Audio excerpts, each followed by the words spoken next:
नमस्कार दोस्तों, कैसे हैं आप सब। तो लास्ट वीडियो में हम लोगों ने डिस्कस किया था कि आपको आपका फर्स्ट जॉब कैसे ढूंढना है। अगर फर्स्ट जॉब नहीं मिला है तो आप कौन कौन सी बातों का ध्यान रख सकते हो और आपका फर्स्ट जॉब ढूंढ सकते हैं। और सेकंड जो थिंग मैंने बोली थी कि नेक्स्ट वीडियो में बनाऊंगा वो बायोडेटा के ऊपर और इंटरव्यू के अंदर आपको अपना कॉन्फिडेंस कैसे बनाना है। तो आइए शुरू करते हैं। आपका बायोडेटा कैसा होना चाहिए। तो दोस्तों, पहले के समय में हम यूज करते थे बायोडेटा, लेकिन आजकल करिकुलम विट्टी शब्द को यूज करते हैं और उसका शॉर्ट फॉर्म होता है सीवी। तो आपको आपका सीवी कैसे तैयार करना है। तो सीवी के अंदर बेसिक डिटेल सबसे पहले डालनी होती है। सबसे ऊपर आपको अपना बोल्ड में नाम लिखना है। कंप्यूटर के अंदर जब आप उसको बना रहे हो तो ध्यान रखें कि आप 14 से 18 फॉन्ट साइज रखें और उसको बोल्ड करें और अंडरलाइन करें ताकि इजीली आपका नाम सामने वाला देख सके। सेकंड थिंग, उसके बाद आपको एड्रेस लिखना होता है। तो एड्रेस दो तरह के होते हैं, एक परमानेंट एड्रेस और एक करंट एड्रेस। तो करंट एड्रेस जब आप जहां पर रह रहे हो वहां का आप लिख सकते हो, अदरवाइज आप परमानेंट एड्रेस से डायरेक्ट कंपनी में फर्स्ट टाइम आ रहे हो तो वो भी लिख सकते हो। दोनों सेम भी लिख सकते हो, करंट एंड परमानेंट। तो थर्ड थिंग, आपको एक्सपीरियंस लिखना होता है। अगर आप फ्रेशर है तो आप ऐसा ना लिखे कि मैं एकदम फ्रेशर हूं, आपने कोई प्रोजेक्ट के ऊपर काम किया हो अगर कंपनी के अंदर कॉलेज के थ्रू, तो आप वो लिख दीजिए।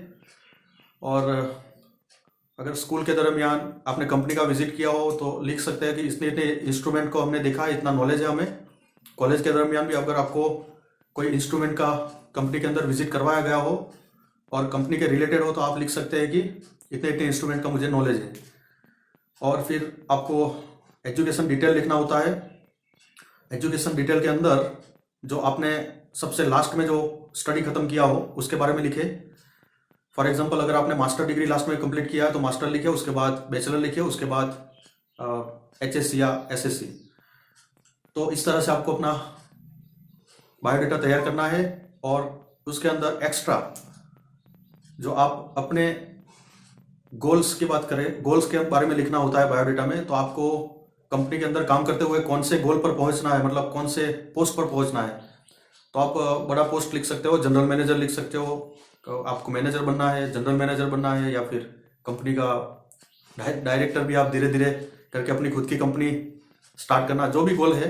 लेकिन ऐसा नहीं लगना चाहिए सामने वाले को कि ये भाई ओवर कॉन्फिडेंस में लिख रहा है बंदा। तो गोल ऐसा रखे कि भाई सामने वाले को ज़्यादा भी ना लगे, ओवर कॉन्फिडेंस भी ना लगे, और ऐसा लगे कि ये अपनी मेहनत से काम करके इस गोल पर पहुंचना चाह रहा है। उसके बारे में लिखने के बाद आप ये जरूर लिखें कि आपकी स्पेशलिटी क्या है बायोडेटा के अंदर। स्पेशलिटी के अंदर आप लिखे कि आप जो है अपना काम बहुत ही ऑनेस्टी से करते हो। सेकंड थिंग लिखना है कि आप अपने सीनियर्स की रिस्पेक्ट करोगे, चाहे वो मैनेजर हो, चाहे वो आपके ऊपर कोई एक पोस्ट ही असिस्टेंट मैनेजर क्यों ना हो, सीनियर एग्जीक्यूटिव क्यों ना हो, या फिर कोई भी सीनियर की क्यों ना, आपके डिपार्टमेंट के अलावा भी कोई और सीनियर क्यों ना हो, आप उसके साथ एकदम रिस्पेक्ट से बात करोगे या आप उसकी इज्जत करोगे, आप उसको रिस्पेक्ट दोगे। तो इस चीज़ से बहुत ज़्यादा फर्क पड़ेगा अगर आपने बायोडेटा में अगर ये स्पेशल थिंग लिखी है तो। इसके अलावा आप ये भी लिख सकते हो कि अगर कंपनी की कोई जो सिस्टम चल रहा है उसके अंदर आप अपनी तरफ से कोई न्यू इन्वॉल्वमेंट करके कोई अच्छी थिंक अंदर डाल सको, बराबर, ताकि कंपनी का टाइम भी बचे और एम्प्लॉयज को भी काम करने में थोड़ा मजा आए। ये सब चीज़ें आप लिख सकते हो उसके अंदर। तो इन सब चीज़ों का आप ध्यान रखें। तो ये सारी बातें मैंने बायोडेटा के रिलेटेड बोली, जिसमें एक न्यू थिंग मैंने आपको बोली कि एक तो रीड का तो आपको खास लिखना ही लिखना है। आप क्रिकेट खेल रहे हो हॉबीज के अंदर, हॉबीज की बात कर रहा हूँ, या फिर आपको चेस का शौक है या कोई भी शौक है, लेकिन एक रीड का शौक या हॉबी आपको जरूर लिखना है। सेकंड जो मैंने बोला आपको कि जो सीनियर्स की है वो आपको रिस्पेक्ट करनी है। ये दोनों चीज अगर आपने बायोडेटा में लिखी तो उसका एक अलग इफेक्ट पड़ेगा। इसके अलावा अगर आप सपोज मान लो कि इंटरव्यू में गए हो और बायोडेटा ले जाना भूल गए हार्ड कॉपी, तो आप क्या कर सकते हो। तो सपोज आपके पास कंपनी के अंदर प्रिंटर या ऐसा कोई हो तो आप इमीडिएटली निकाल सकते हो, अगर वो सामने वाला आपको बायोडेटा निकालने के लिए रेडी है। अगर नहीं रेडी है तो आप क्या कर सकते हो, तो प्रिंटर के पास जो पेज पड़ा रहता है, ब्लैंक पेज, वो ब्लैंक पेज के अंदर भी आप ब्लैक बॉलपेन से हैंडराइटिंग बायोडेटा लिख सकते हो। बायोडेटा इमरजेंसी में आप इस तरह से बना सकते हो। और जो मैंने चीज़ें बोली आप उसका ध्यान रखें, उतनी उतनी चीज़ों को खास आपको लिखना ही है। उसके अलावा अगर आपको एक्सपीरियंस है तो आप अपने हिसाब से एक्सपीरियंस भी लिख सकते हो, लेकिन ये जनरली मैं फ्रेशर्स के लिए बना रहा हूँ, तो फ्रेशर्स खास ध्यान दें। तो ये सारी चीज़ें हो गई। उसके बाद इंटरव्यू के अंदर कौन कौन सी चीज़ों का ध्यान रखना है, तो सबसे पहले मैंने बोला था आपका ड्रेसिंग सेंस क्या होना चाहिए। तो जनरली आपको फॉर्मल शर्ट एंड पैंट पहन के जाना चाहिए। आपको शूज़ भी स्पोर्ट्स शूज़ हो सके तो ना पहने, बेल्ट लगाए, हो सके तो टाई हो तो आप टाई लगा सकते हो। हालांकि टाई का इतना इंपॉर्टेंस नहीं होता है, वो मैनेजर लेवल से या उसके ऊपर ज़्यादा करते हैं। आप फ्रेशर है तो विदाउट टाई, लेकिन पैंट और शर्ट फॉर्मल होने चाहिए, प्रेस होने चाहिए, प्रेस किए होने चाहिए और क्लीन होने चाहिए। तो इतनी बातों का ध्यान रखें। और उसके बाद जो शर्ट है वो आप हो सके तो प्लेन पहने, मतलब कि डिज़ाइन वाला या ऐसा कोई फैशनेबल शर्ट ना हो, और फुल स्लीव पहने। हाफ स्लीव हो सके तो ना पहने। तो आपका एक जो बॉडी का जो सेंस दिखेगा, ड्रेस का जो सेंस दिखेगा, वो एक अलग ही निखर के आएगा, क्योंकि आपके अलावा भी बहुत सारे लोग यही ड्रेसिंग सेंस का यूज़ करेंगे। हो सके तो एकदम वाइट शर्ट पहने या फिर लाइट कलर का शर्ट पहने, और जो पैंट होता है वो थोड़ा सा डार्क रखे। तो उन दोनों का कॉम्बिनेशन भी एक अच्छा साबित होगा। तो ये सब तो ड्रेसिंग सेंस की बात हो गई, लेकिन अकेला ड्रेसिंग सेंस भी काम नहीं लगता है।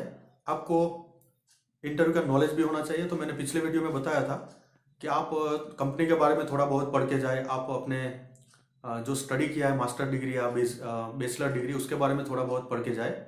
तो नॉलेज ही सबसे ज़्यादा इंपॉर्टेंट होता है। तो इन दोनों की बात हो गई। अब इंटरव्यू के अंदर कॉन्फिडेंस कैसे बढ़ाना है। तो सपोज आपका नंबर आया तो आपको घबराना नहीं है बिल्कुल भी।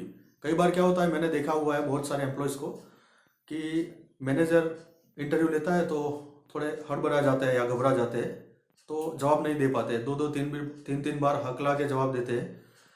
तो ऐसा नहीं करना है, आपको कॉन्फिडेंस बढ़ाना है।